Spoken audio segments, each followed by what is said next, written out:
Tonight, unemployment drops unexpectedly. A hopeful sign, but the president warns there's still a long road to recovery. Good trends don't pay the rent. I'm Katie Couric. Also tonight, late word from Italy, a verdict in the Amanda Knox trial. The American exchange student is accused in the brutal murder of her roommate. And she has a fortune thanks to her famous brother, but she plans to give away every cent. Some people think I'm doing it for brownie points, to get into heaven. Tonight's American Spirit.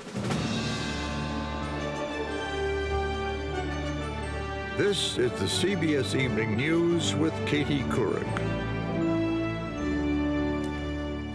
Good evening, everyone. There's some unexpected good news about the economy tonight, and we'll get to that in a moment. First, though, there's breaking news out of Perugia, Italy. Tonight, jurors delivered a guilty verdict against Amanda Knox. She's the 22-year-old exchange student from Seattle charged with her roommate's gruesome murder. Her former boyfriend was also found guilty. Alan Pizzi is at the courthouse tonight. Alan, was this verdict a surprise? In some ways it was, Katie. A lot of people thought that the defense had established reasonable doubt. The jury of 3 men, 3 women, and 2 judges obviously thought otherwise after almost 12 hours of deliberation. They sentenced Amanda Knox to 26 years in jail. And as she was escorted out of the courtroom, she was obviously upset. In fact, she was distraught. Her co-accused and former boyfriend, Raffaele Sollecito, was sentenced to 25 years in jail. The prosecution painted Knox as a promiscuous, manipulative liar with low personal hygiene standards, which led to animosity between her and British student Meredith Kircher, with whom she shared a cottage, and culminated in Miss Kircher being stabbed and slashed to death after being forced into a drug-fueled sex game. Io non sono calma. In her final plea to the court, Knox said in fluent Italian that she was afraid of losing myself, scared of being branded what I am not, scared of having the mask of an assassin forced onto me. Defense lawyers made much of the fact that there was little forensic evidence linking Knox and her co-defendant and former boyfriend Raffaele Sollecito to the crime, and insisted the police mishandled and contaminated what was picked up. It was a point her parents repeated in numerous interviews. They have no evidence. They have no motive. They have no murder weapon. They have no evidence of Amanda at the crime scene. There is nothing that ties her to that crime. But blood and DNA from a small-time drug dealer named Rudy Guede were all over the murder scene. He was convicted in a separate trial and sentenced to 30 years. Guede claimed to have seen Knox at the scene. Knox was not initially a suspect and went to the police voluntarily after the murder was discovered. She claims police began mistreating her from the start, and she did not have a lawyer while being questioned. I was very, very scared. Avevo tanta paura. Because they were treating me so badly, I didn't understand why. Knox's family said they were upset and disappointed at the verdict. There is, however, an automatic appeal, so Knox will get an automatic appeal, but that could take a couple of years, Katie. All right, Alan Pizzi in Perugia, Italy tonight. Thank you, Alan. And this programming note, tomorrow night, 48 Hours Mystery presents a special report on the Amanda Knox verdict, American Girl, Italian Murder at 10/9 Central. Now to the economy. As we mentioned, there's some good news for a change. The jobless rate dipped slightly last month to 10%. And after many months where job cuts topped 100,000, in November, just 11,000 jobs disappeared, a fraction of what many experts had predicted. Anthony Mason is our business correspondent. And Anthony, it is really nice to see you tonight. Yeah, Katie, this was a surprise and a good one. The best report card on jobs we've had since the recession began 2 years ago. And economists say a turnaround in the job market may at last be in sight.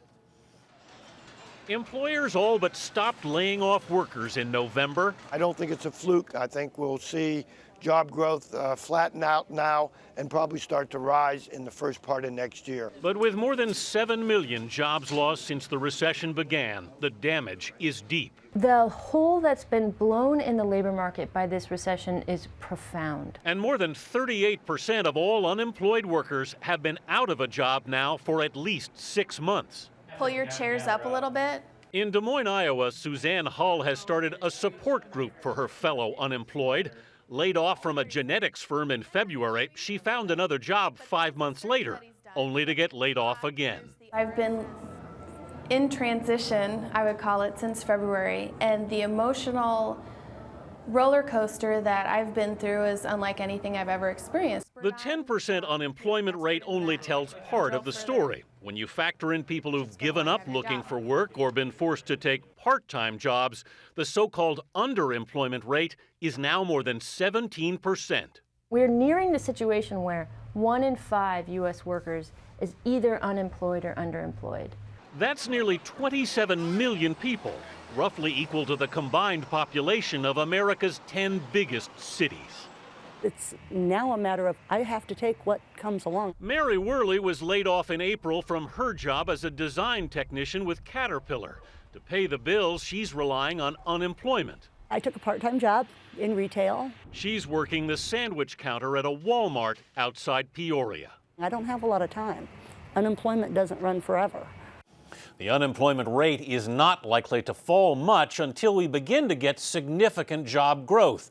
That's not expected to happen before the spring or the summer of next year. Katie? But at least a glimmer of hope tonight. A strong glimmer of hope, Katie. All right. It's very encouraging. Anthony Mason, thank you so much. So how to get businesses hiring again? The White House says President Obama will unveil a new jobs plan next Tuesday. Today, he traveled to a one-time industrial powerhouse that has been struggling for decades. Here's Chief White House correspondent Chip Reed. At a town hall in Allentown, Pennsylvania, the president called the new unemployment figures a welcome sign of better days ahead. But I do want to keep this in perspective. We've still got a long way to go. A very long way to go, according to many who live in Allentown, where the unemployment rate is 12.5%, and in the surrounding region where it's just under 10% and rising. Nobody's helping the people get back to work. Joe Mihalchik lost his manufacturing job in July and now ekes by on Social Security. He voted for Mr. Obama, but says the president's focus is on the wrong priority. And there's been so much infighting about health care and delays that there's been nothing personally that I see really being done about jobs. The president says that's a misperception. No, we've been working on jobs the whole time. So to convince people he's on the job, on Tuesday, the president will lay out a new plan to create jobs. White House sources say it's likely to include billions for state and local governments to avoid laying off workers like teachers and police, cash incentives for energy-efficient weatherization of homes, tax breaks for small businesses that hire workers, and money for roads and bridges. The White House refuses to call the new plan a second stimulus, but in fact it looks a lot like a smaller version of the first stimulus. How to pay for it? The White House says probably with money returned to the government by bailed-out banks. Republicans call that irresponsible, a new taxpayer-funded slush fund, they say, for useless government programs. It should be used to lower the federal budget deficit and the national debt. The White House won't say how much a second stimulus might cost, but on Capitol Hill, Democrats say it should be in the range of about $70 billion. Katie? Chip Reed reporting from the White House tonight. Now turning to Afghanistan. Today, the U.S. launched a major offensive in the south, Operation Cobra's Anger. 1,000 Marines swooped into a Taliban hotbed, the Nowzad Valley in Helmand Province. General David Petraeus, the head of Central Command, said this offensive will pave the way for the surge of 30,000 additional troops that President Obama ordered this week. Of course, for every soldier in every war, the sweetest place on earth is home. And one group of veterans is home tonight for the first time in more than a year. Here's Michelle Miller. Man, you guys look great! After 13 hard-fought months in Afghanistan, 53 combat soldiers hit the tarmac at Fort Campbell, Kentucky early this morning. For many, this is their third or fourth homecoming. But for Cindy Bala and her 6 children, some days are rough. I try to cry in the shower. The end of her husband's first deployment feels sweet. Hey. How y'all doing? With every homecoming, somewhere on post, there are other troops preparing for deployment. Here at Fort Campbell, the next wave of soldiers heads out in January. As many as 5,000 have already received their orders to head to Afghanistan. Another 9,500 this spring could be in the first round of President Obama's new Afghan strategy. There's a lot of hope in the president's comments. As we go in with a mindset of let's get this closed out, let's get to an end state. Oh.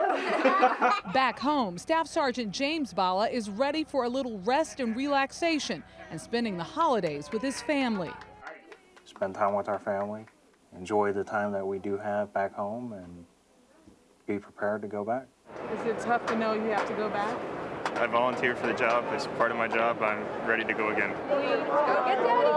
Tested and seasoned, members of the 101st Airborne have served longer than any other soldiers in Afghanistan and Iraq, and they know that they're not done yet. Michelle Miller, CBS News, Fort Campbell, Kentucky. More Americans are in fact going off to war tonight, including one unit devastated by the shooting rampage at Fort Hood, Texas last month. More than 40 reservists from Wisconsin left for Afghanistan today. They work as counselors helping military personnel deal with stress. 3 from that unit were among the 13 murdered, allegedly by an Army psychiatrist. And next on the CBS Evening News, an inside look at a doctor whose practice has polarized the nation.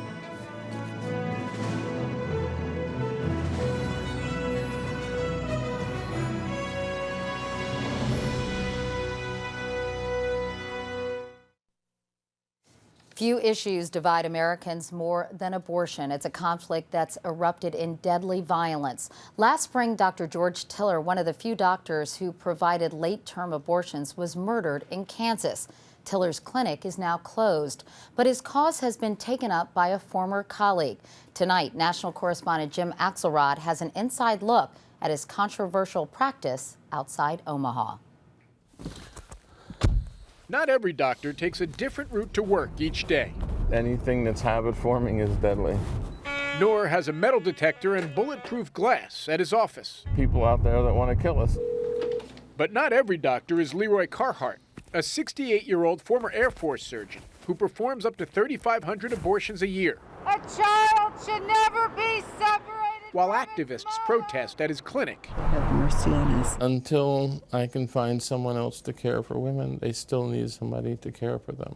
That Leroy Carhart believes in his work and doesn't hide what goes on inside this building here in Nebraska is pretty plain to see.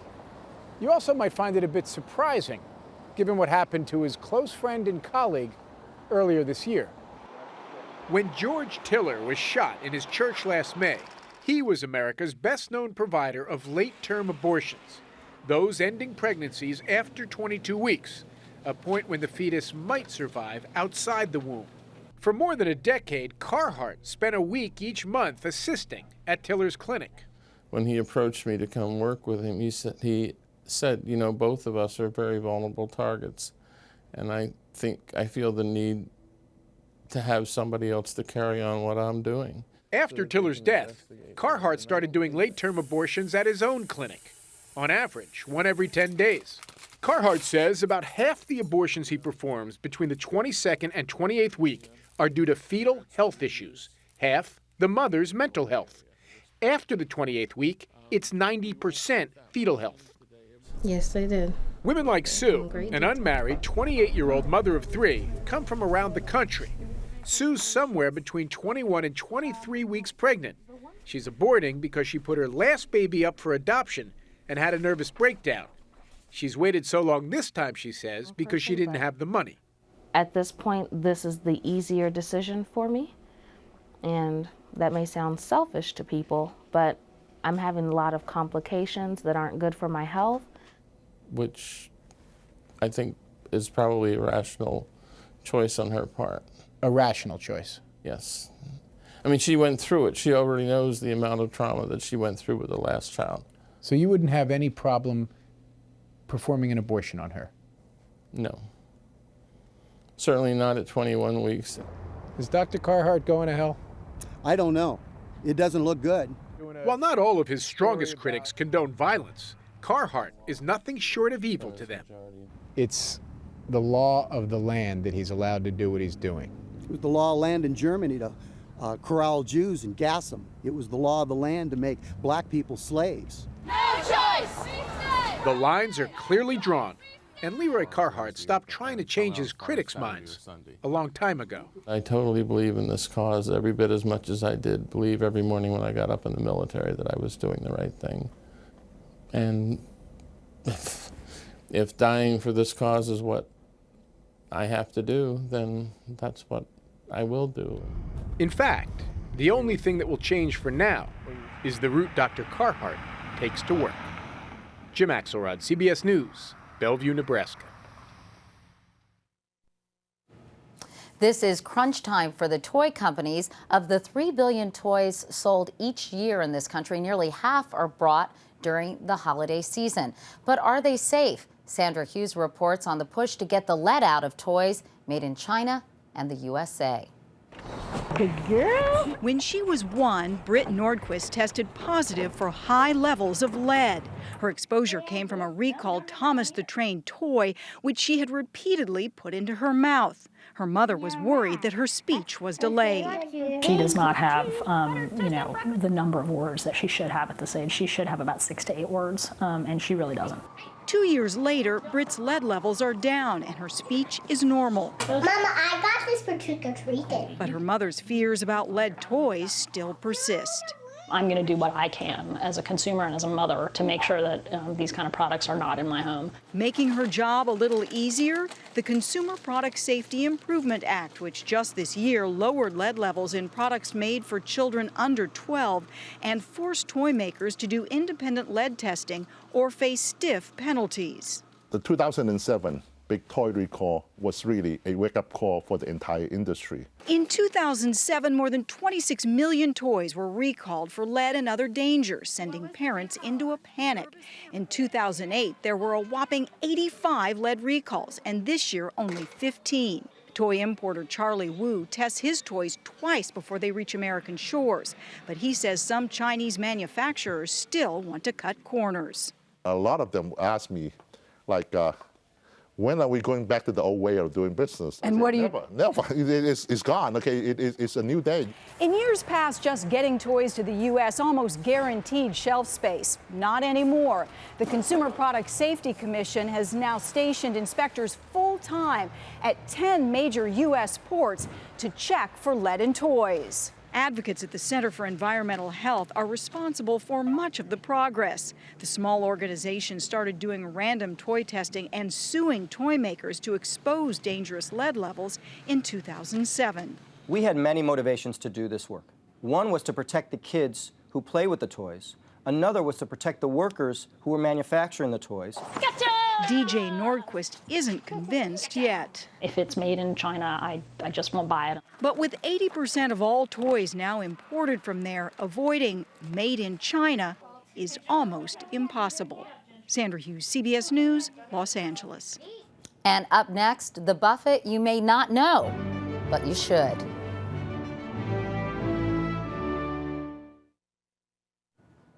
Finally tonight, December is a time for giving. For some, it just goes with the territory. Richard Schlesinger spent time with someone who has the holiday spirit all year and the American spirit as well.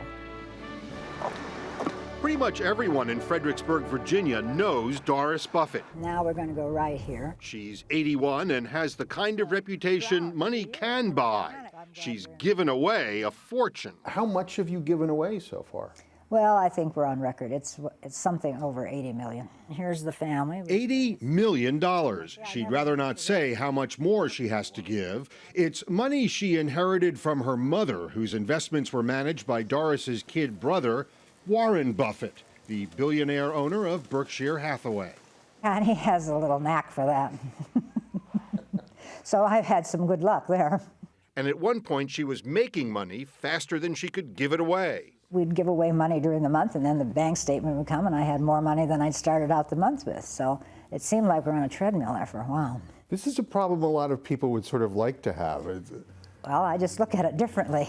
I have a different goal. She donates to education programs for adults, for children, even for prisoners. This is huge in here. It is. It's big, and it's new, and it's up to date with every possible thing. $2 million went to build this top-of-the-line shelter for the mentally ill in Fredericksburg. They get medical help here and psychological. They're a good group, I know that. And the kids of Fredericksburg got a little help from Doris when she found out the city was going to charge a fee to get into the swimming pool. So what'd you do? I wrote a check for $62,000 and presented it to them, and that took care of that. She's written a similar check every year since the pool opened. This is the world headquarters? Yes, this is it. She runs her foundation from her bedroom, surrounded by family photos. And this is the sort of famous photograph of my brother holding a money changer on Christmas Day. Her goal is to donate the money she has left in the time she has left. As Doris Buffett says, I'd love that last check to bounce. Do you want to go to the great beyond broke, or? I don't think it makes much difference once you hit the skids. And some people think I'm doing it for brownie points, you know, to get into heaven. She swears she's doing it for more down-to-earth reasons, because she can, and because it never occurred to her not to. Richard Schlesinger, CBS News, Fredericksburg, Virginia. And thank you, Doris. And if you know someone who's an example of the American spirit, go to cbsnews.com and please let us know. That's the CBS Evening News for this week. I'm Katie Couric. Thanks for watching. Good night.